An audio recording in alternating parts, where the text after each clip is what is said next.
Pada akhirnya, aku akan mengatakan bahwa MBG ini sebetulnya program yang bagus,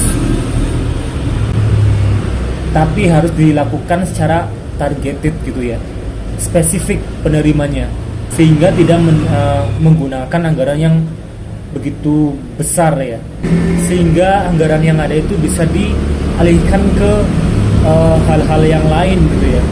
Aku harap sih Pak Prabowo ini mendengar lah dan bersedia untuk mengevaluasi MBG ini. Dan please lah Pak Prabowo itu jangan kolot gitu ya. Toh ini kan untuk rakyat gitu. Kita tuh tidak menuntut supaya MBG itu dihapuskan. Kita tuh hanya menuntut agar MBG itu hanya diserahkan kepada orang yang membutuhkan, agar anggarannya tidak terlalu besar. Dan kalau anggarannya tidak terlalu besar, kita bisa alokasikan untuk yang lain, diantaranya adalah untuk pendidikan. Di dunia modern sekarang masih banyak ceritanya gedung-gedung sekolah yang tidak layak untuk dijadikan tempat belajar. Kan sekarang tuh masih banyak cerita-cerita di dunia modern, ada anak putus sekolah gara-gara gak bisa bayar SPP. Di Indonesia tuh masih banyak ada cerita pedagang kaki lima itu benar-benar membutuhkan bantuan agar anaknya tuh bisa lanjut sekolah.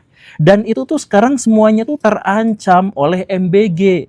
Ada banyak kantin-kantin sekolah tuh yang tutup, yang gulung tikar gara-gara ada MBG. Dan karena itu koperasi-koperasi sekolah juga sekarang tuh banyak yang nggak jalan. Karena kantin-kantin juga tidak masuk uangnya ke sekolah, ke koperasi itu. Jadi MBG itu dampaknya luar biasa. Bukan hanya dia mengambil anggaran yang begitu besarnya, tapi dia menghancurkan ekonomi rakyat kecil.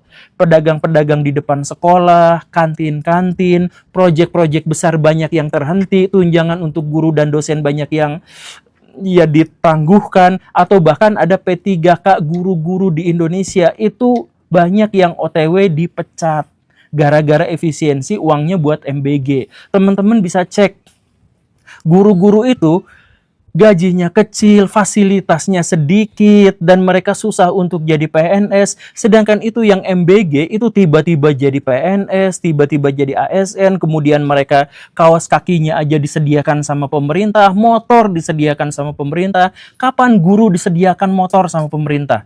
Cuman MBG yang dikasih tuh.